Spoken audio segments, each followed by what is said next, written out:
Le Pen qui vient d'arriver sur scène. Discours attendu sur l'unité nationale, l'Europe et l'emploi. On écoute la candidate du Front National.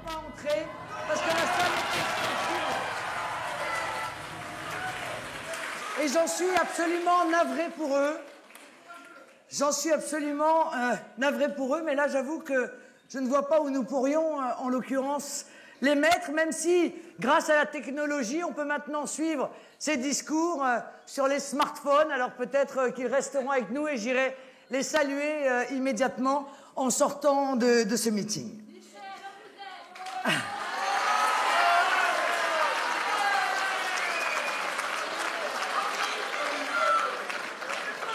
Alors, mes chers compatriotes, mes chers amis corses, tous les candidats, ou presque, viennent ici pour vous promettre des lendemains qui chantent. Ça fait d'ailleurs longtemps que ça dure.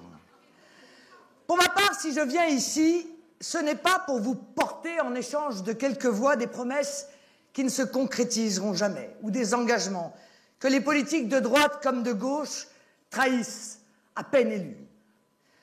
Si je suis venu ici, c'est pour parler à l'âme corse et à l'âme française. C'est pour parler de ce que vous êtes, de ce que nous sommes et de ce que nous serons demain. Au fond de chaque Corse, je le sais, il y a le destin d'une île que les invasions n'ont pas épargné.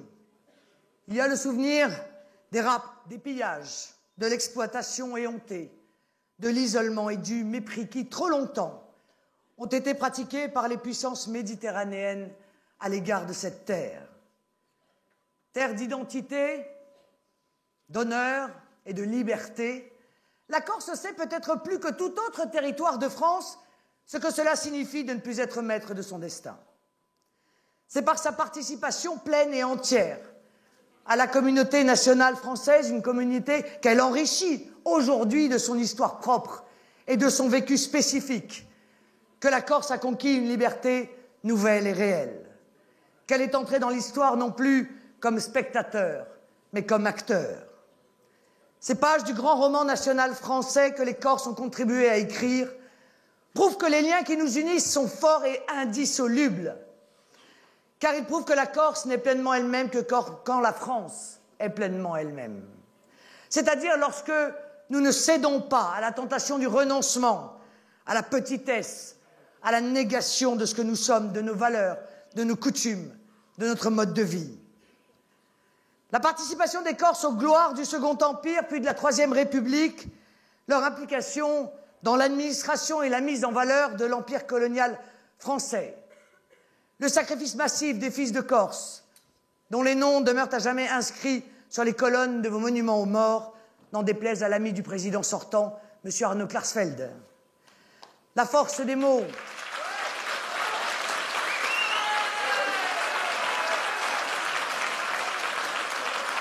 La force des mots que le serment de Bastia opposa aux tentatives irrédentistes mussoliniennes face au monde de toute notre âme.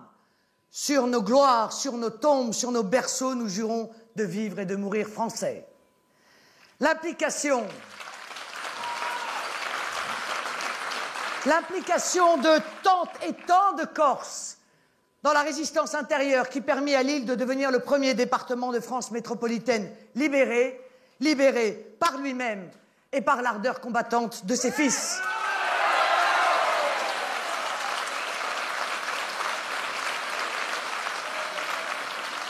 L'engagement de nombre d'insulaires dans la France combattante qui permit par la suite la libération de l'ensemble du territoire national.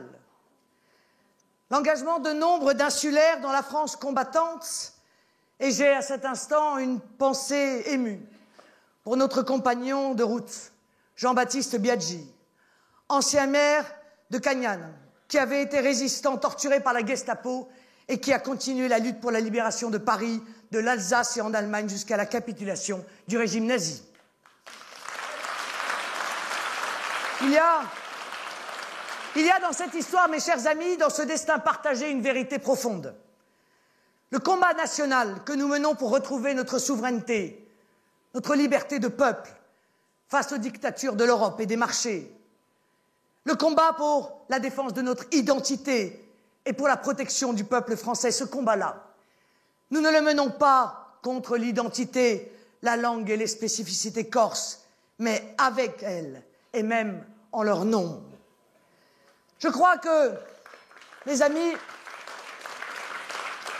depuis des années, on a voulu détourner les Corses comme l'ensemble des Français de l'essentiel. Vous voyez bien que plus que les statuts dérogatoires, plus que les réformes institutionnelles, permanentes d'ailleurs, visant à maintenir quelques potentats locaux, il faut à la Corse de véritables politiques publiques de développement. Il lui faut une moralisation de la vie publique. Il faut qu'elle retrouve dans la France une nation dont elle puisse être fière. Vous êtes tous, comme moi, parce que nous sommes tous, sommes toutes, des petits Français. Nous sommes tous témoins, de jour en jour, de semaine en semaine, de mois en mois, et depuis des décennies, de l'effondrement économique, social, politique, identitaire de notre pays. Ceux qui nous ont dirigés depuis 30 ans ont fait un autre choix. Le choix de se soumettre à toutes les dictatures qui passaient. La dictature de l'Europe d'abord. Puisque souvenez-vous tout de même que la Corse a été plus nombreuse encore que l'ensemble des Français à voter contre la Constitution européenne. Elle, si attachée à la liberté, avait vu évidemment dans cette Constitution européenne les ferments de la disparition de notre liberté de peuple. Et malgré cela, l'ensemble de nos dirigeants, de droite comme de gauche, nous l'ont imposé par l'intermédiaire des assemblées qui ne nous ressemblent plus, mes amis. Nous n'avons plus rien à voir avec eux. Ils ne représentent plus le peuple français, parce que depuis longtemps, la réalité, c'est qu'il n'y a plus de démocratie en France.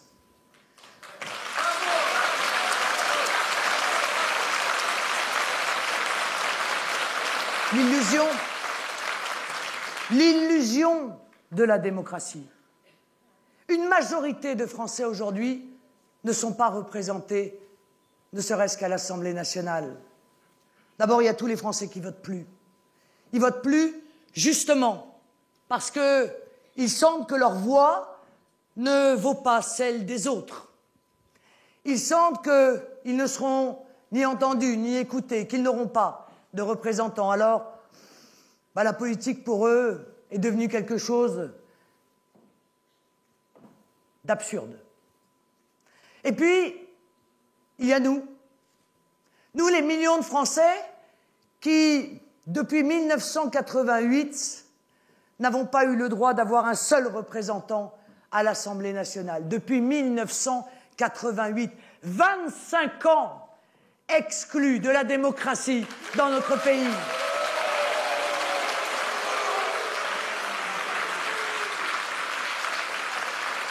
Mais mes chers amis, ce temps-là est révolu. Et je viens vous porter la bonne nouvelle. Il en est fini de cette oligarchie qui, sous les ordres de leurs maîtres, vous savez, ces technocrates européens dont on ne connaît ni les noms, ni les visages, et pour cause, nous n'avons jamais voté pour eux. Il en est fini de ceux-là qui ont mis de côté le peuple français, qui l'ont éloigné du pouvoir pour se l'accaparer. Nous ne sommes plus en démocratie, nous sommes en oligarchie. Un tout petit nombre de gens qui ont décrété qu'ils étaient des élites légitimes, eh bien, ont pris partout et en toutes circonstances le pouvoir. Et tout acte de cette oligarchie vise à conserver le pouvoir. Alors vous comprendrez mieux pourquoi nous sommes si maltraités depuis de si nombreuses années. Mais comment osez-vous, vous, vouloir leur arracher ce pouvoir pour le rendre au peuple français? Mais c'est très exactement ce que nous allons faire. Et pas plus tard qu'aux présidentielles, et pas plus tard qu'aux législatives. Et mes chers amis, partout, dans toutes les élections, le peuple français va reprendre le pouvoir. Présidentielle, législative, élections locales, élections régionales. Parce que c'est, je crois, le seul moyen pour que la France demain puisse encore être la France. Mais que sommes-nous devenus? Qu'ont-ils fait donc de nous? Qu'ont-ils fait de ce continent européen, le plus riche du monde, et qui, en l'espace de 40 ans, est aujourd'hui dans une situation pire que les pays en voie de développement? Nous sommes en pleine régression économique, nous sommes en pleine régression sociale, nous sommes en pleine régression des libertés individuelles. Demain, nous allons être obligés, à cause des traités qu'ils ont fait voter une nouvelle fois dans notre dos, ou signer une nouvelle fois dans notre dos, d'aller quoi? Soumettre nos budgets à Bruxelles? Bonjour, monsieur Bruxelles, est-ce que vous pourriez me dire si j'ai une bonne note? Et si jamais on a une mauvaise note?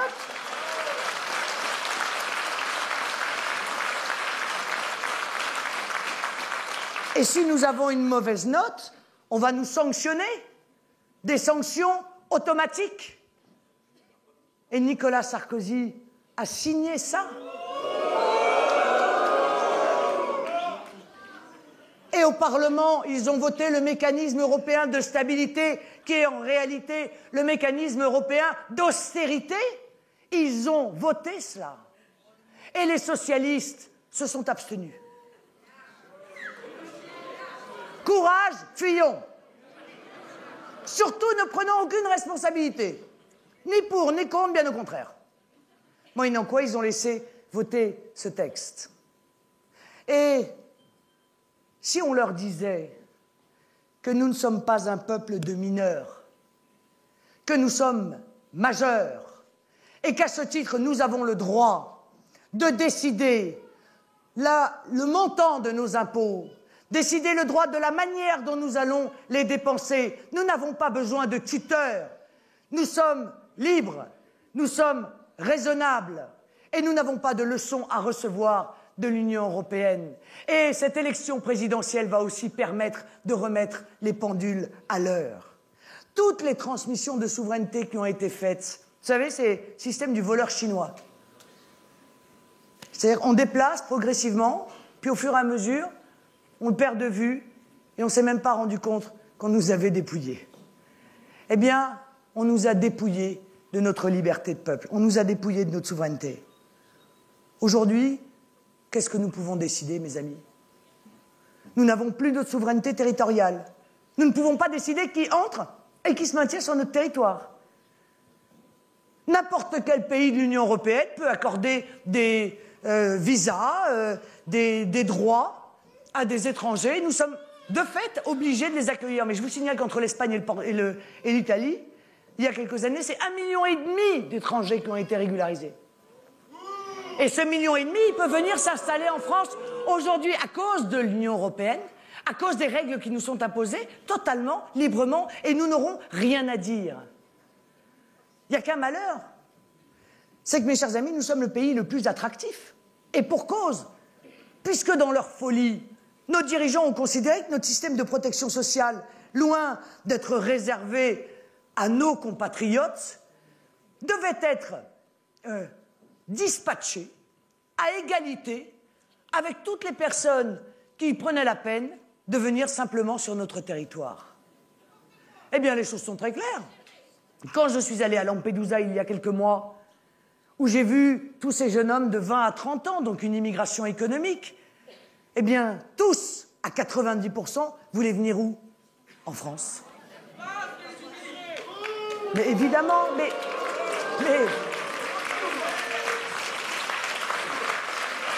mais c'est une évidence. Si nous ne sommes plus souverains, si nous n'avons plus le droit de décider, et si d'autres décident à notre place, mais cette situation ne peut que s'aggraver. Oh, j'entends les promesses de Nicolas Sarkozy. Tout ce que je n'ai pas fait pendant 5 ans, je vais le faire demain.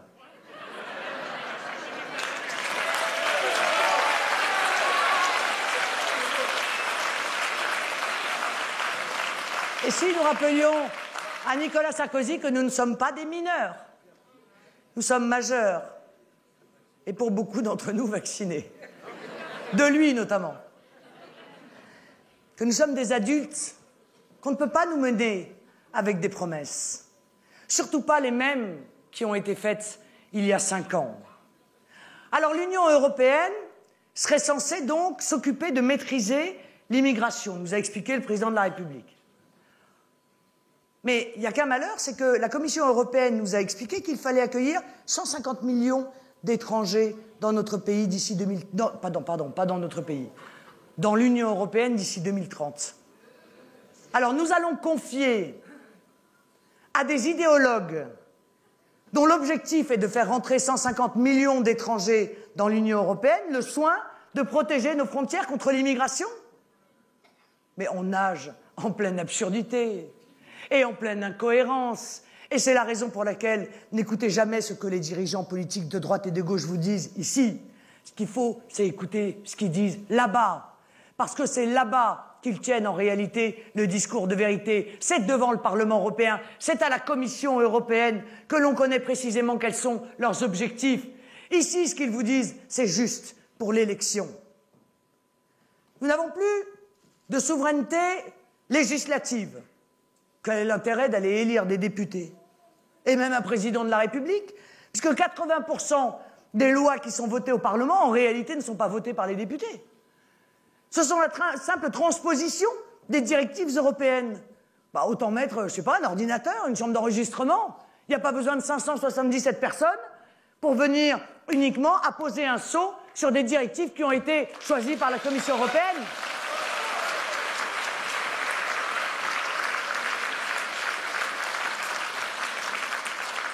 Mitterrand l'avait dit d'ailleurs. Mitterrand l'avait dit. Oh, il n'avait plus rien à perdre, c'était sur la fin. Il pouvait dire la vérité. Il avait dit, de toute façon, je serai le dernier président de la République française. Parce qu'après moi, le président n'aura plus de pouvoir. Et c'est très exactement ce qui s'est passé. Ce qui veut dire que tous ceux qui aujourd'hui s'agitent dans cette campagne présidentielle et se soumettent au fédéralisme européen ne sont pas candidats à l'élection présidentielle.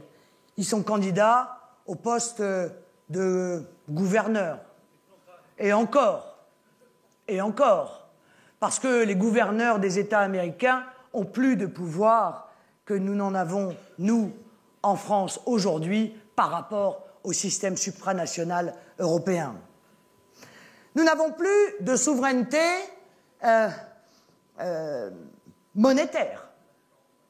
Ah, la grande question de l'euro. Oh, mais moi je sais très bien. Je sais très bien que les propositions que j'ai pu faire dans cette campagne en inquiètent plus d'un. Mais posez-vous la question. Est-ce si inquiétant que cela d'envisager de vivre à nouveau avec la liberté d'avoir une monnaie comme nous avons vécu pendant des siècles et des siècles? Est-ce si inquiétant que cela de se dire que nous allons vivre avec notre monnaie nationale comme vivent 95% des pays du monde? Posez-vous la question de savoir si notre situation économique, financière et sociale s'est améliorée dans les 10 dernières années, parce que, arrêtons de se raconter des histoires. Après tout, l'euro, ça ne fait que 10 ans. Ça ne fait que 10 ans. C'est quoi 10 ans? Dans l'histoire de notre pays, c'est quoi 10 ans? C'est rien. C'est une parenthèse. Mais c'est une parenthèse qu'il va falloir refermer, mes amis.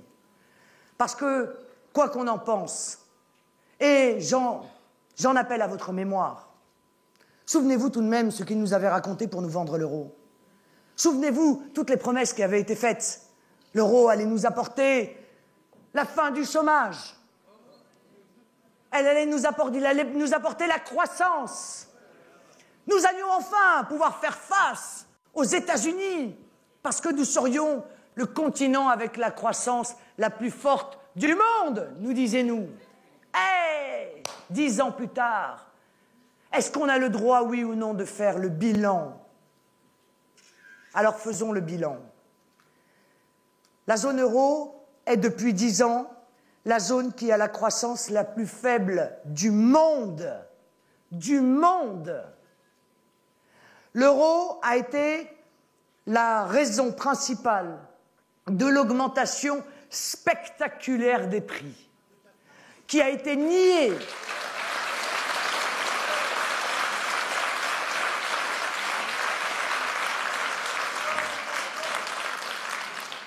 Nous sommes des vrais gens, nous. Des vrais. Ceux qui vont dans les magasins, ceux qui font les courses. On ne vole pas dans les hautes sphères. Nous, on a vu que ce qui coûtait 1 franc hier vaut quasiment aujourd'hui 1 euro. Et particulièrement pour ce qui représente la base de la vie, l'essentiel. Et notamment beaucoup de produits de nourriture. Mais ils ont menti, ils nous ont dit non, pas du tout, jamais, c'est pas vrai. Vous me direz, ils nous ont expliqué qu'ils avaient arrêté l'immigration en 1973, alors... effectivement, ils peuvent tout raconter, mais nous ne sommes pas des mineurs, nous sommes des majeurs, nous sommes des adultes, et nous avons une capacité de jugement. On a bien vu qu'avec l'euro, cette monnaie qui nous avait vendue forte, en disant, mais tiens, monnaie forte, et tout de suite, ça fait penser à quelque chose de positif. Il n'y a qu'un malheur, c'est que c'est horriblement négatif. Tout simplement parce qu'une monnaie forte, ça plombe nos exportations. Si, à prix égal, j'aimerais que vous et l'ensemble des Français, d'ailleurs, comprennent ce mécanisme, c'est que vous prenez les mêmes personnes, payées au même salaire, avec les mêmes matières premières, avec exactement les mêmes charges, et ce que nous fabriquons en zone euro vaut 50% plus cher que ce qui est fabriqué exactement de la même manière hors zone euro, et notamment en zone dollar. Alors comment déjà peut-on courir une course alors qu'on vous met au pied un énorme boulet que vous êtes censé traîner? Rien que cela déjà, ça ne pouvait pas marcher. Et comme en plus on a fait entrer dans la zone euro des pays qui avaient des coûts sociaux qui étaient très inférieurs, des salaires très inférieurs à ceux de la France. Nous avons donc été victimes de la double peine. Non seulement nous avons une concurrence déloyale des pays à l'extérieur de la zone euro, mais nous avons même la concurrence déloyale de pays à l'intérieur de la zone euro. Ben écoutez, c'est simple, hein ?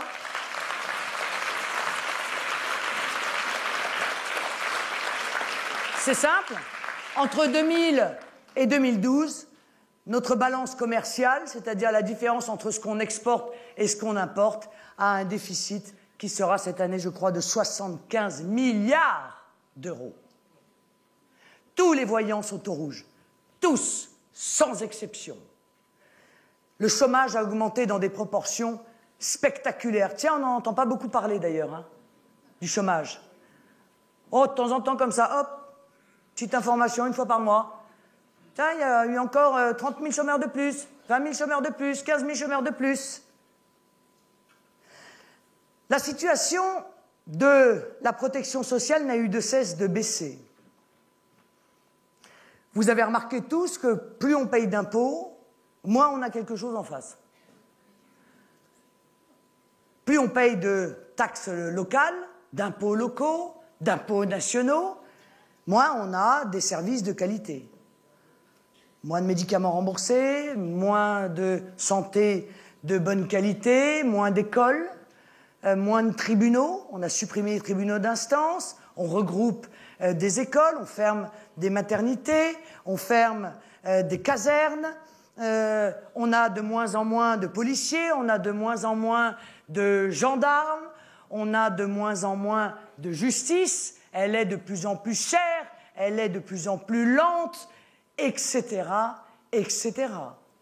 Le coût des services, entre guillemets, publics ne cesse d'augmenter. Le prix du billet de train, le prix de l'eau, le prix du gaz, le prix de l'électricité.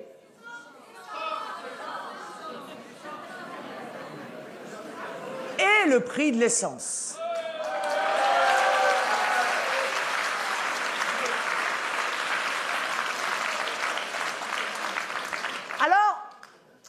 fois que vous proposez une solution, on vous dit « c'est impossible ». Vous n'avez d'ailleurs même pas terminé la phrase que des gens vous disent « c'est impossible ».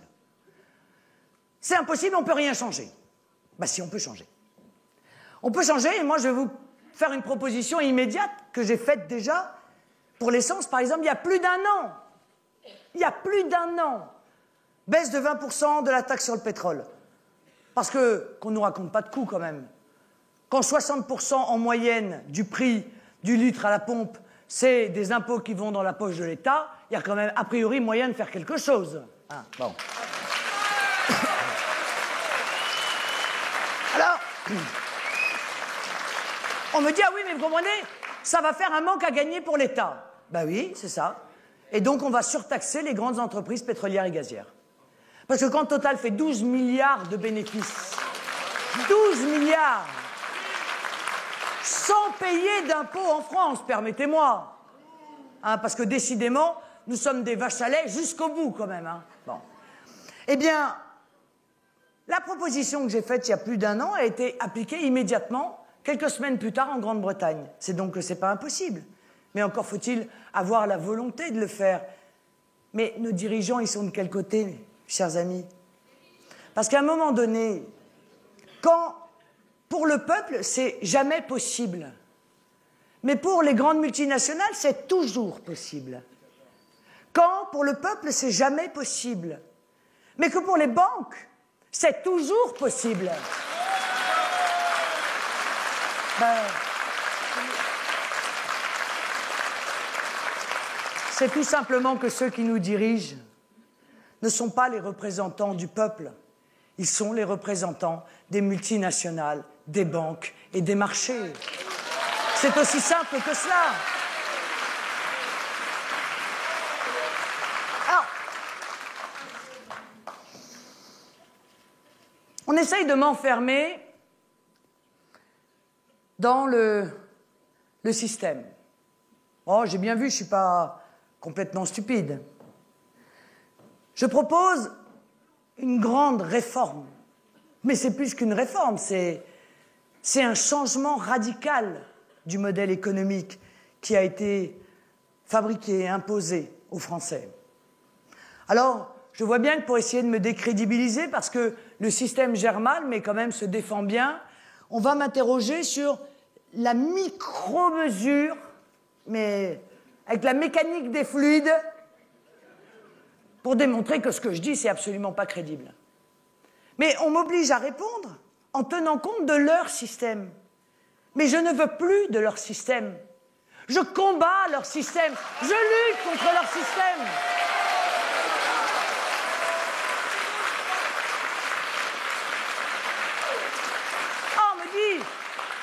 On me dit, mais vous vous rendez compte, Madame Le Pen, est-ce que vous vous rendez compte, si jamais vous appliquez ce que vous voulez appliquer, les marchés financiers vont augmenter leur taux d'intérêt. Mais je m'en moque, je ne passerai plus par les marchés financiers, moi. Je passerai par la Banque de France.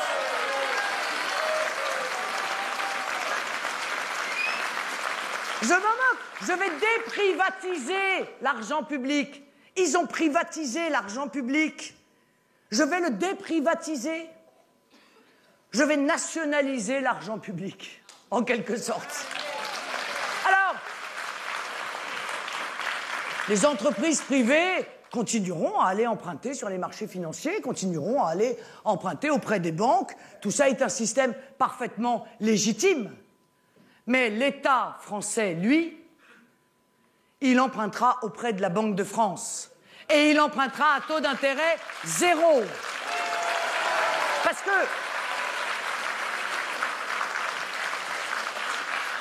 tant que les Français n'auront pas compris le hold-up extraordinaire, c'est même pas le hold-up du siècle, c'est le hold-up du millénaire dont ils ont été victimes. Lorsque droite et gauche confondues, main dans la main, ont décidé en 1973 d'interdire à la Banque de France de prêter au Trésor sans intérêt. Tant qu'ils ne comprendront pas que c'est la raison primordiale de la situation d'endettement terrifiante dans laquelle nous sommes aujourd'hui, tant qu'ils ne comprendront pas, et je le répétais parce que je me suis promis de le faire, à chacune de mes interventions que nous avons versé 1400 milliards d'intérêts au marché financier depuis 40 ans, alors que nous avons mis 700 milliards d'euros de dette. C'est-à-dire que s'ils n'avaient pas fait cela, si nous étions restés dans la situation antérieure à 1973, où l'argent servait à financer les investissements, mais nous n'allons pas payer, nous ne payions pas d'intérêt à l'époque. On ne payait pas d'intérêt sur la construction des hôpitaux. On ne payait pas d'intérêt sur la construction des autoroutes. Nous étions en quelque sorte en circuit fermé parce que nous investissions pour nous-mêmes et pour nos enfants.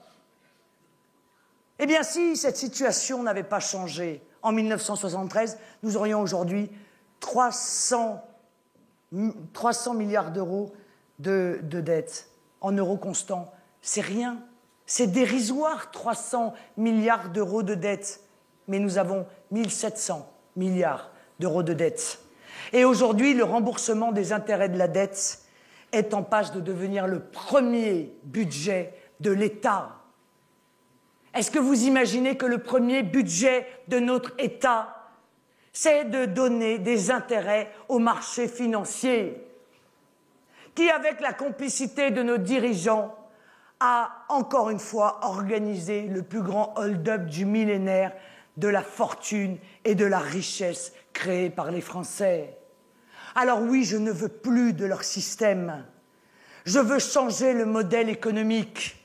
Je ne veux plus du libre-échange qui fait que nos marins-pêcheurs sont en train de mourir la bouche ouverte parce qu'ils sont en concurrence avec des pêcheurs des nations qui, elles, ne sont pas soumises ni à des quotas, ni à des temps de pêche. Je ne me soumettrai pas à leur système du libre-échange qui fait que nos agriculteurs sont en train de mourir, que les exploitations familiales ferment les unes après les autres.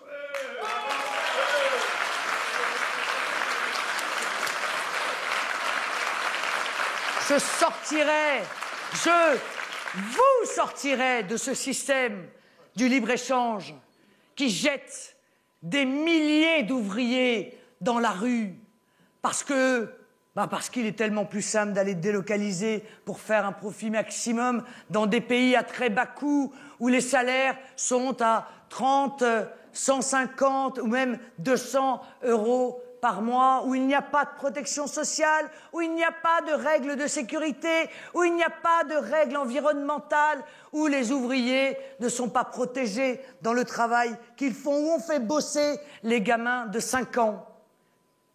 On délocalise, du coup on ferme.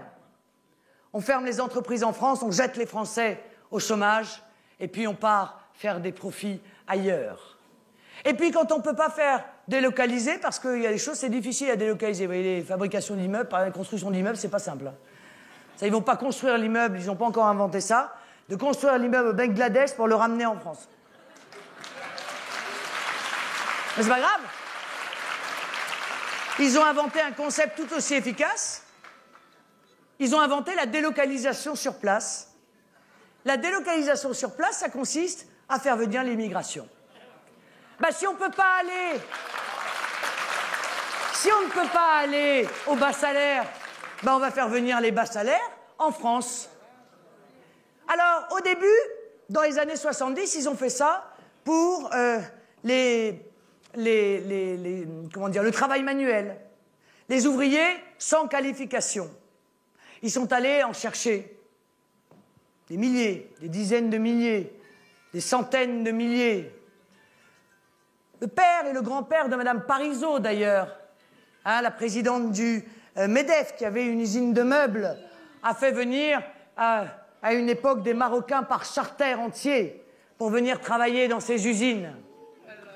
Mais comme beaucoup d'autres, M. Bouygues nous expliquait à l'époque que c'était extraordinaire.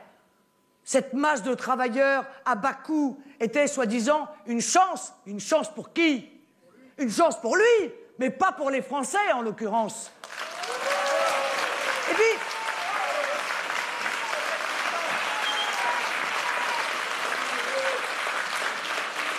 après, ils se sont dit, mais ça marche tellement bien, dis donc, l'immigration pour peser à la baisse sur les salaires, c'est quand même ultra efficace. Bah oui, parce que le marché du travail, comme son nom l'indique, c'est un marché.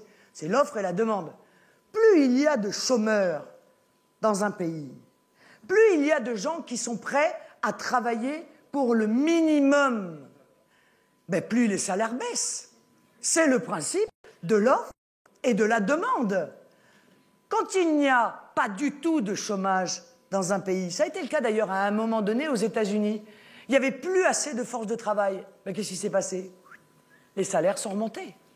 Parce que c'est l'offre et la demande. Ça a tellement bien marché, l'écrasement des salaires, grâce à l'utilisation des masses immigrées à bas coût, qui se sont dit, mais pourquoi se limiter au travail manuel? Pourquoi se limiter aux emplois sans qualification? Faisons-le aussi pour les emplois qualifiés. Et c'est exactement ce qu'ils ont commencé à faire dans les années 80.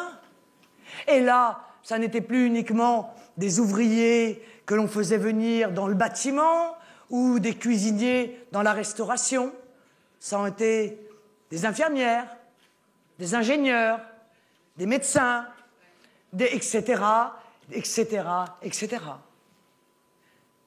Et puis, ils ont commencé à délocaliser les prestations de services aussi. Ils se sont dit, mais pourquoi en rester là, la délocalisation de la production, de la fabrication? Pourquoi ne pas délocaliser la comptabilité? Après tout, les Indiens savent aussi bien compter que nous, c'est vrai. Et ils ont commencé à délocaliser les prestations de services. Comptabilité, informatique, etc., call center. C'est comme ça que quand vous appelez pour savoir, pour avoir une adresse, vous tombez sur quelqu'un qui est de l'autre côté des rives de la Méditerranée qui vous explique où est le boulevard Malesherbes à Paris, quoi. C'est pas toujours très précis d'ailleurs comme renseignement au passage. Bon. Mais à force de faire tout ça, ben, les Français en ont subi mais directement la conséquence. C'est que nous sommes aujourd'hui à officiellement près de 10% de chômeurs. En réalité, il y a 5 millions de chômeurs dans notre pays. Mais 5 millions, mes chers amis, permettez-moi, 5 millions de chômeurs sur la population chômable. Combien ça fait de pourcentage? Parce qu'il y a dans notre pays les fonctionnaires qui n'ont pas de risque de chômage. Donc si on retire ces fonctionnaires qui n'ont pas de risque de chômage et que l'on applique ce chiffre de 5% à la population qui peut être au chômage, mais on arrive à des taux de chômage de près de 20%. Évidemment, c'est considérable. Et on comprend mieux pourquoi tous, on connaît des gens qui sont au chômage, dans nos familles, dans nos amis. Jusqu'où ça va aller, ça? Jusqu'où allons-nous accepter cette situation? Alors, quand vous avez fait ce bilan-là, quand vous avez fait ce constat, quand vous avez compris quelle était la nature de la maladie, qu'est-ce que vous faites? Vous proposez des remèdes. Et les remèdes que je propose sont les seuls, mes chers amis, susceptibles de mettre fin à cette situation. Ces remèdes, ils consistent à reprendre le pouvoir, ils consistent à reprendre notre souveraineté et d'abord à reprendre la maîtrise de nos frontières.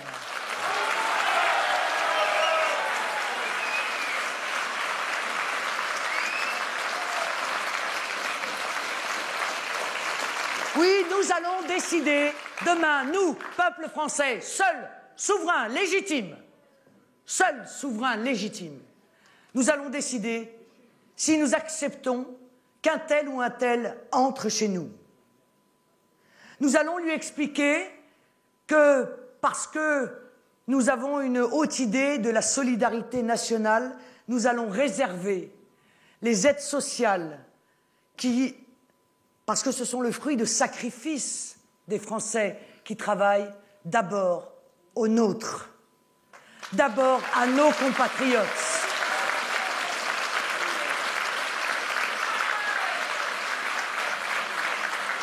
Nous allons leur expliquer très tranquillement, très franchement, très honnêtement, que s'ils veulent venir dans notre pays, Eh bien, d'abord, économiquement, ils devront subvenir à leurs propres besoins, car nous ne pouvons plus le faire pour eux.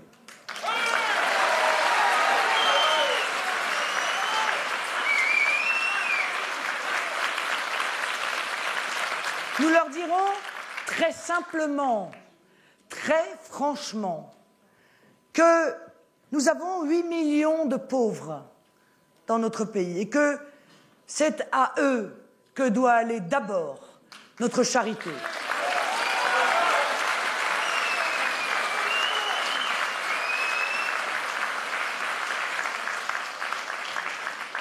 Et puis nous leur rappellerons à tous la règle du jeu.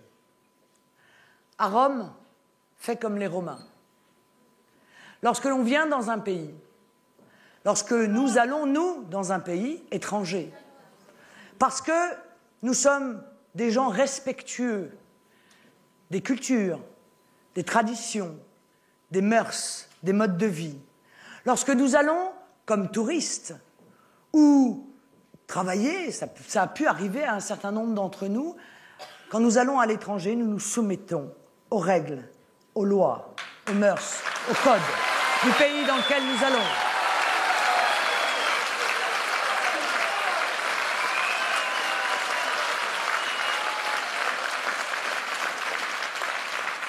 Ça ne nous viendrait pas à l'esprit d'aller brutaliser, bousculer ou même risquer de choquer le peuple chez qui nous allons en ne respectant pas ce qu'il est et la manière dont il vit. Eh bien, nous demandons qu'il en soit de même pour nous.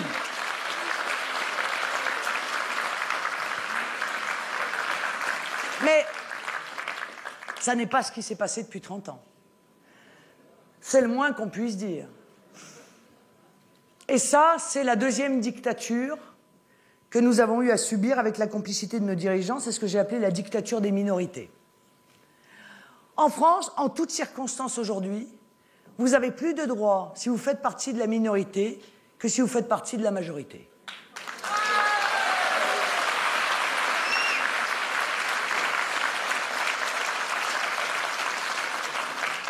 Un certain nombre de groupes, dont j'en conclus qu'ils sont politico-religieux, c'est-à-dire qu'en réalité ils portent en eux une véritable politique, ont décidé, depuis déjà quelques années, de faire un bras de fer avec l'État français. Bon, le problème c'est qu'en face d'eux, ils ont trouvé des tout mous des bras. Alors ça n'a pas été très difficile. Ça a fait comme ça, clac. On a commencé à se soumettre à des revendications permanentes. Il fallait qu'on accepte des habillements qui nous choquaient, qui choquaient notre esprit laïque. Nous avons été obligés de nous soumettre à des mœurs, des modes de vie qui nous étaient étrangers et qui nous heurtaient. Et puis les revendications se sont multipliées. Des spécificités de nourriture dans les écoles, dans les hôpitaux. Le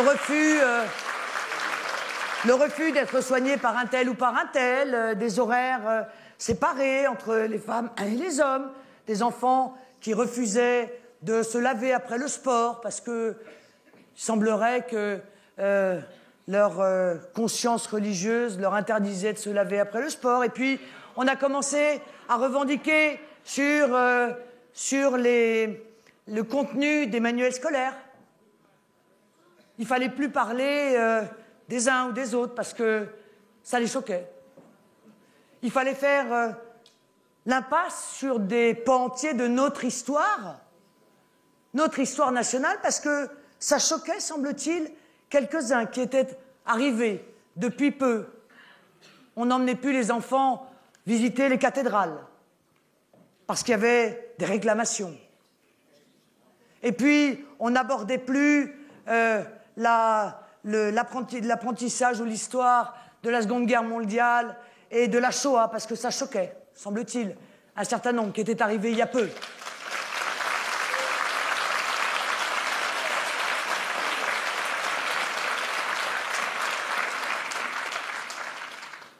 Je vous parle même pas de Charles Martel. Hein, parce que... Je crois que lui, il a été le premier à sauter. Et tout ça avec la bénédiction, si je puis me permettre la formule, de nos gouvernants. Et puis parce que, quand on est soumis, on fait du zèle. Nos gouvernants, de droite comme de gauche, et je le dis bien, de droite comme de gauche, sont allés encore plus loin que cela. Ils ont supprimé de l'apprentissage de notre histoire toutes les figures, enfin une grande partie des figures, qui permettent à nos enfants de comprendre pourquoi nous sommes ce que nous sommes aujourd'hui. Pourquoi le fonctionnement de notre société est tel qu'elle est aujourd'hui? Pourquoi nos institutions sont ce qu'elles sont? Pourquoi notre organisation politique? Pourquoi la démocratie? Pourquoi cette organisation administrative? Ils ont supprimé Henri IV. Ils ont supprimé Napoléon Bonaparte. Ils ont supprimé Clovis. Mais oui. Et ils l'ont remplacé, au choix, par l'histoire du Mali ou l'apprentissage de l'état du Monomotapa. On en arrive aujourd'hui, je ne sais pas, c'est presque la mère qui vous parle, mais on en arrive aujourd'hui à s'apercevoir, nous parents, que sous prétexte de non-discrimination, nos enfants finissent par apprendre l'histoire de l'islam avant d'apprendre l'histoire de la chrétienté.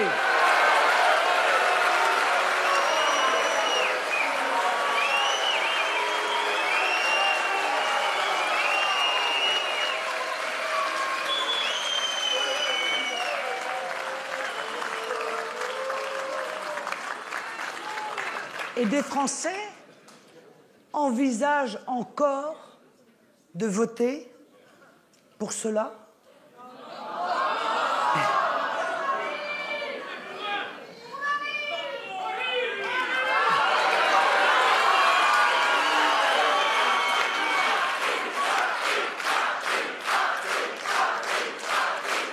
Mais, mes chers amis, ces revendications dont je vous parle sont bien plus graves et sont allées aujourd'hui bien plus loin que beaucoup de nos compatriotes ne l'imaginent. La réalité, c'est que les Français ne connaissent que la part émergée de l'iceberg. Est-ce que l'on sait qu'en 2008, il y avait tellement de mariages forcés dans notre pays? Le mariage forcé, c'est le truc du Moyen-Âge, quoi. Il y avait tellement de mariages forcés dans notre pays, 70 000 selon les associations qui se chargent de cela, que nous avons été... Enfin, qu'ils se sont sentis contraints, nos dirigeants, non pas de mettre ceux qui procédaient au mariage forcé en tôle, non pas de virer ceux qui, étrangers sur notre territoire, effectuaient ces mariages forcés, mais de changer la loi française. Et c'est ainsi que l'âge du mariage pour les filles est passé de 15 ans à 18 ans pour lutter contre une tradition qui nous était complètement étrangère depuis, permettez-moi quand même, un certain temps. Et personne ne le sait. On apprend aujourd'hui, grâce à Marine Le Pen, parce qu'elle est là aussi pour lever les tabous, je suis désolée, mais...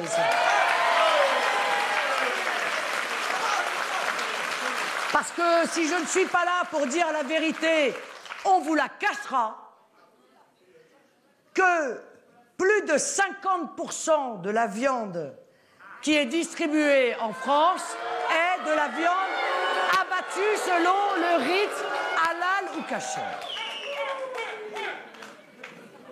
Mais ça fait combien de temps que ça dure? Depuis combien de temps nous autres mangeons de la viande halal sans le savoir? Depuis combien de temps on viole la loi française qui impose d'ailleurs, sans exception, l'étourdissement des animaux avant leur abattage. Depuis combien de temps nous impose-t-on de manger de la viande d'animaux qui souffrent le martyre? Depuis combien de temps, en achetant de la viande, nous payons, semble-t-il, une taxe religieuse pour financer les mosquées? Alors que nous sommes dans un pays laïque? Depuis combien de temps est-ce que l'on nous maintient dans l'opacité et le mensonge sur ce que nous consommons, alors que les Verts nous avaient fait un cinéma incroyable sur la traçabilité? Il fallait qu'on sache tout. Hein. Encore une fois, nous devions tout savoir. Comment s'appelait le cochon, s'il était né par césarienne, comment s'appelait sa mère, par où il était passé, où il avait été tué, etc., etc.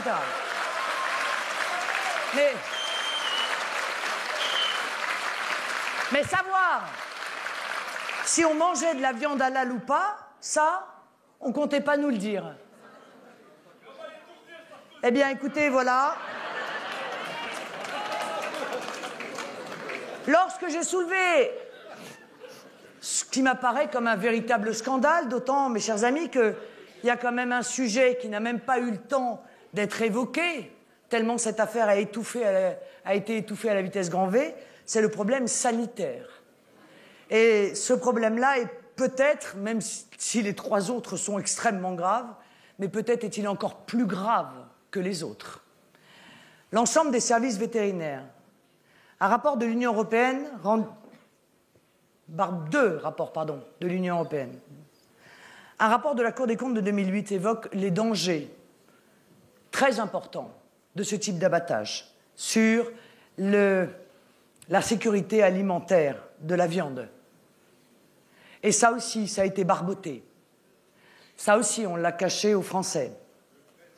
Mais je vous signale que ce risque de contamination par la bactérie E. coli a fait, je crois, 48 morts en Europe dans les dernières années.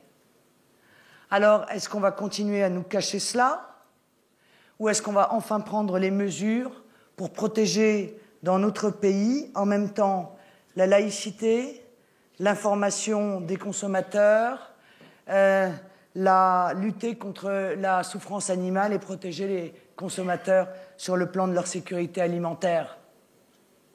Nicolas Sarkozy, quand j'ai parlé de cela, a commencé par faire, tout ce qu'il commence par faire d'ailleurs, à chaque fois je dis quelque chose. Comment pouvez-vous dire une chose pareille? C'est faux!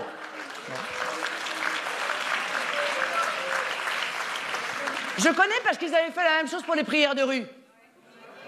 J'avais dit un truc scandaleux, c'était honteux, ils sont tous montés, hein.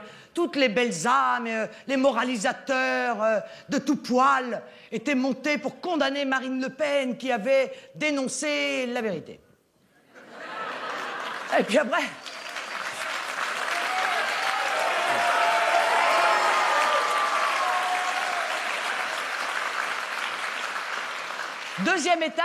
Deuxième étape, on dit oui, bon, c'est pas totalement faux, mais c'est pas vraiment ça.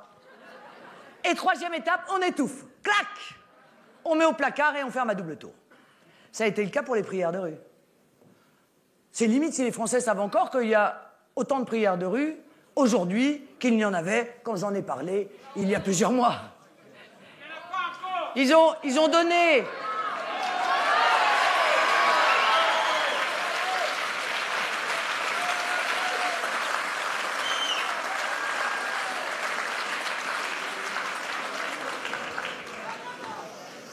Vous savez, ils réagissent en politique, ces responsables politiques réagissent exactement comme les petits voyous que je voyais au tribunal correctionnel quand j'étais avocat. C'est exactement les mêmes techniques de défense en haut et en bas. Premièrement, c'est pas vrai. Deuxièmement, c'est pas moi. Troisièmement, c'est pas grave.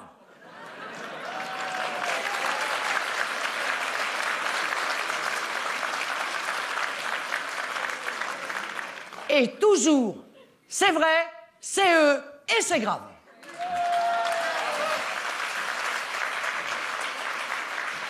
Le problème, c'est que ceux qui sont devant le tribunal correctionnel, s'ils voient tomber la sanction, enfin de moins en moins, mais enfin une fois de temps en temps quand même, ceux qui sont en haut, ils ne voient jamais tomber la sanction. Parce que leur juge en haut, c'est vous.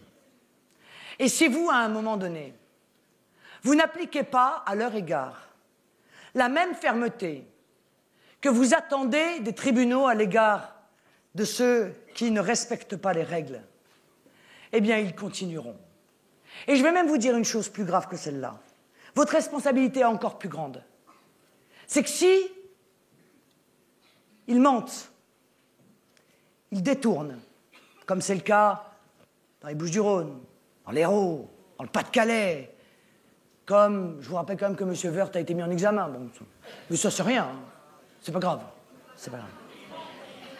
Si vous ne les sanctionnez pas, non seulement ça va continuer, mais ce sera une véritable incitation à ce que ça continue.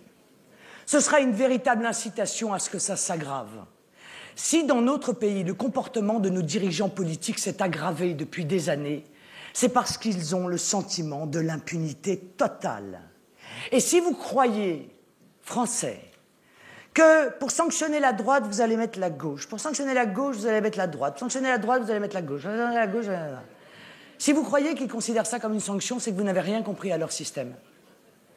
Parce que leur système n'est pas un système qui se divise entre la droite et la gauche. Leur système, il est homogène. Il est droite et gauche ensemble.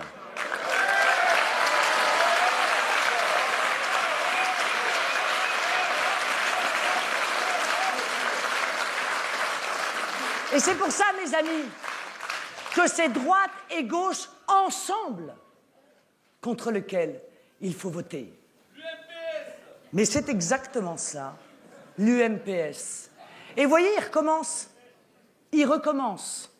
Ils sont en train de mener une entreprise qui consiste à embrouiller la campagne présidentielle en multipliant, mais du grand n'importe quoi. Hein. L'important, c'est pas ce qu'ils disent, c'est la rapidité avec laquelle ils le disent. Et là, depuis 10 jours, je sais pas, il y a 6 mesures par jour, quoi. Et on lance des trucs comme ça. Hop, hop, hop, hop, hop. Et les Français sont comme ça en train d'essayer de jouer. Et les balles tombées, on ne sait pas où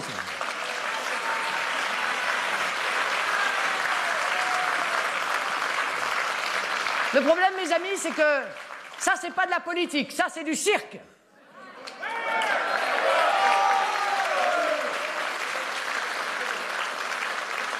Et puis pendant que les Français sont en train d'essayer de rattraper les balles, eh bien, ils ne voient pas que le dirigeant politique UMPS, en réalité, détourne leur attention des choses les plus importantes et les plus graves. Les grands sujets ne sont pas abordés dans cette élection, volontairement.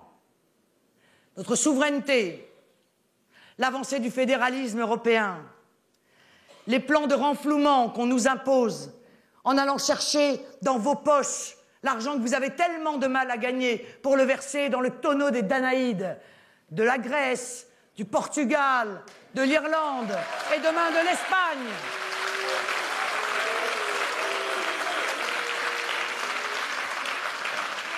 Ils vous détournent de l'essentiel qui est la situation dans notre pays des classes moyennes, la situation des très petites entreprises, des petites et moyennes entreprises, des petites et moyennes industries qui sont en train de mourir pendant qu'ils discutent des multinationales.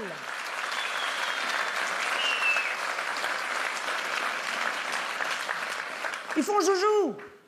Ça fait 10 jours qu'on est sur un qui dit oh, 75%, etc. pour ceux qui gagnent plus d'1 million par an, et puis à l'autre, oui, et puis les exilés fiscaux. Mais ils nous parlent de combien de personnes? Non mais je veux dire, est-ce que c'est ça qui va, honnêtement, est-ce que vous croyez sincèrement qu'on n'est pas en train de vous mener en bateau? Est-ce que c'est ça qui va régler nos problèmes? Est-ce que c'est ça qui va régler le problème de l'immigration? Est-ce que c'est ça qui va régler le problème de l'insécurité? Est-ce que c'est ça qui va régler le problème de notre liberté perdue? Alors, est-ce que c'est ça qui va donner de l'emploi à nos enfants? Est-ce que c'est ça qui va faire de notre école de la République à nouveau le creuset dans lequel nos enfants s'élevaient, se redressaient apprenez. Mais évidemment que non. Vous voyez bien qu'ils sont en train d'amuser la galerie. Et puis quand viendra le moment où on leur dira « Mais vous n'avez pas parlé des choses essentielles », ils diront « Ah, trop tard !» Trop tard, l'élection, c'est demain. On en parlera la prochaine fois. La proportionnelle, la prochaine fois. La démocratie, la prochaine fois. La moralisation de la vie publique, la prochaine fois. Tout repoussé plus tard. Et pendant ce temps-là, on perd du temps. Et pendant ce temps-là, on est en train de nous vider, de vider notre pays de son sang.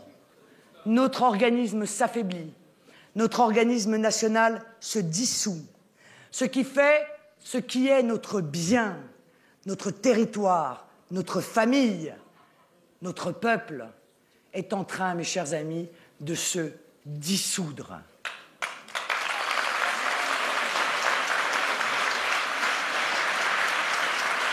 Alors, vous savez, ils me méprisent parce qu'ils vous méprisent. Ils m'écartent parce qu'ils vous écartent.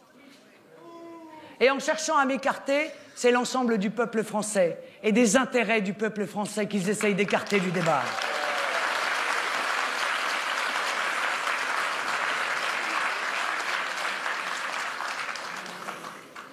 Alors, pour l'ensemble de la France, le projet qui est le mien est un projet patriote, résolument. C'est un projet national contre le mondialisme, contre l'effacement, contre la dilution.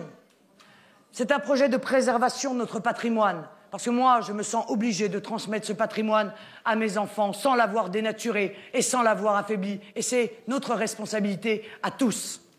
C'est un projet de retour de la liberté, de la responsabilité. C'est un projet où l'État est là pour soutenir, pour aider, pour arbitrer, pour organiser.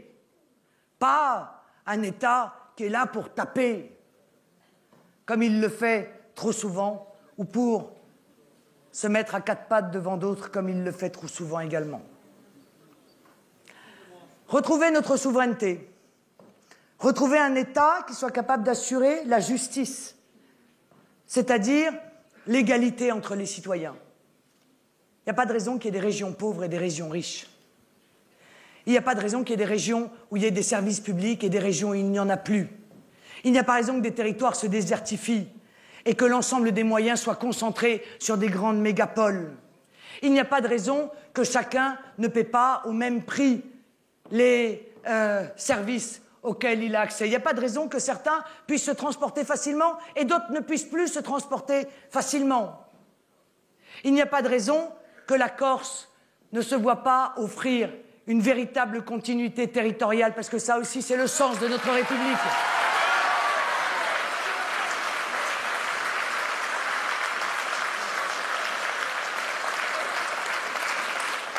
Mais il n'y a pas de raison non plus que la Corse soit victime de sa beauté. Parce que le problème, c'est qu'aujourd'hui, avec la spéculation, et notamment la spéculation immobilière, vous êtes victime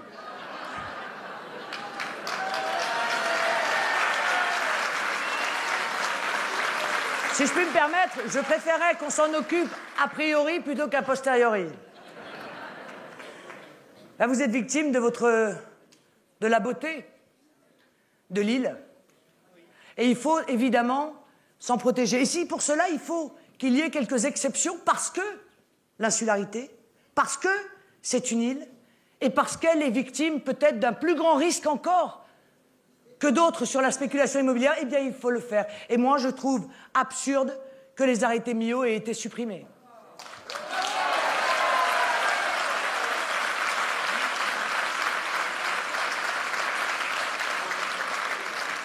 Par exemple.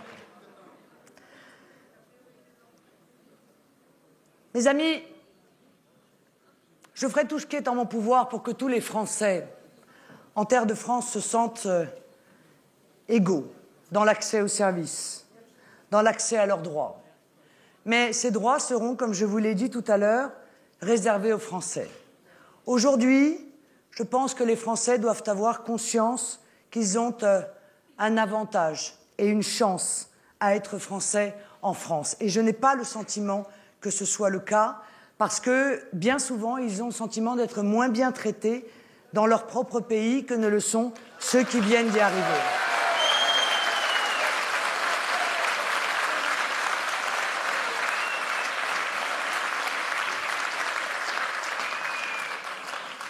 Je voudrais maintenant, et en clôture de ce discours, m'adresser à l'âme des Corses.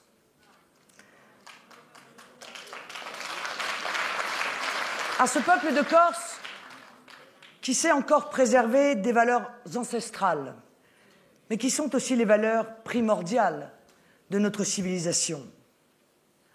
À ce peuple français, corse, qui, lui, n'a pas oublié l'importance et la valeur fondamentale de la famille, qui, lui, au quotidien, applique cette valeur de solidarité qui n'est après tout que du bon sens et qui n'a pas besoin souvent d'être inscrit dans la loi, comme le démontre d'ailleurs la solidarité des Corses avec les Corses.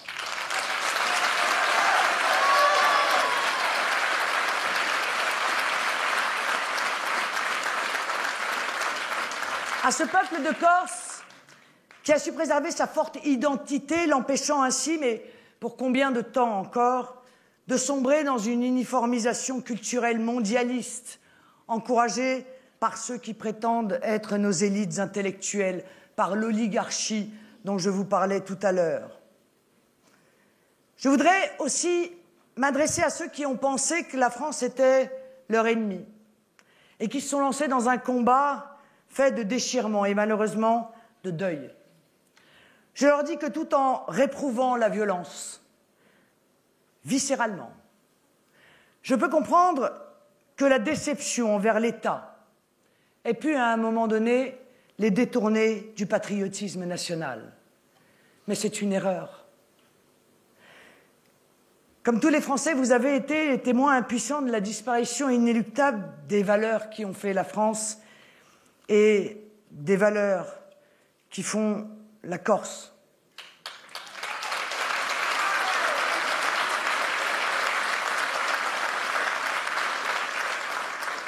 Disparition programmée, encouragée, mise en œuvre, d'ailleurs par les gouvernements depuis 1968. Mais ce repli sur sa terre, ce n'est pas un repli sur soi-même. Non. Quand tout s'effondre autour de soi, le réflexe naturel est de sauvegarder ce qu'il y a de plus précieux pour nous. Notre culture, nos valeurs ancestrales, l'envie de les transmettre à nos enfants et de perpétuer ainsi notre histoire.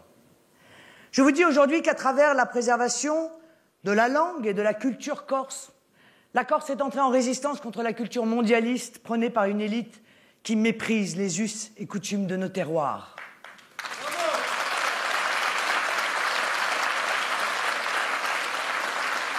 Mais je voudrais dire aussi à tous les Corses, à toutes les Corses, à ces femmes et à ces hommes que la France aime tous ses enfants. Je leur dis aussi, nous allons vous aider à construire votre région, à donner de l'emploi à vos enfants, mais aidez-nous à construire notre destin commun.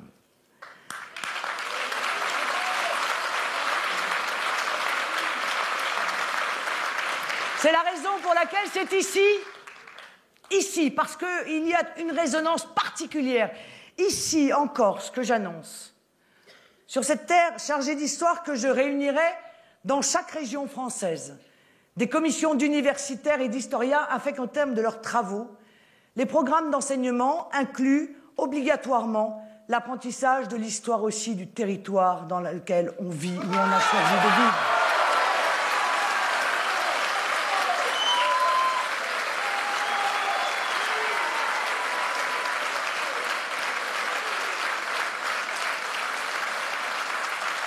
Je vous dis aussi que je créerai un Institut national de préservation du patrimoine qui sera chargé de recenser et de préserver la mémoire de nos terroirs dans tous ses aspects, culturels, historiques, coutumiers, linguistiques.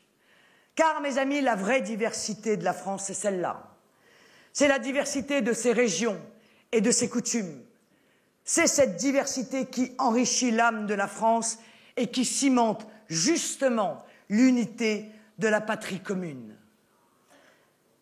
Fils de France et de Corse, fille de France et de Corse, on ne vous demande pas de choisir entre l'un et l'autre. Ceux qui le font veulent faire de vous des orphelins. Votre cœur est assez grand pour y loger père et mère. Et si père et mère se bagarrent, c'est vous qui en souffrirez. Français et Corse, voilà ce que vous êtes. Et l'immense enjeu de demain est de se battre pour l'un et pour l'autre, pour que vous restiez vous-même. Vive la Corse, vive la France!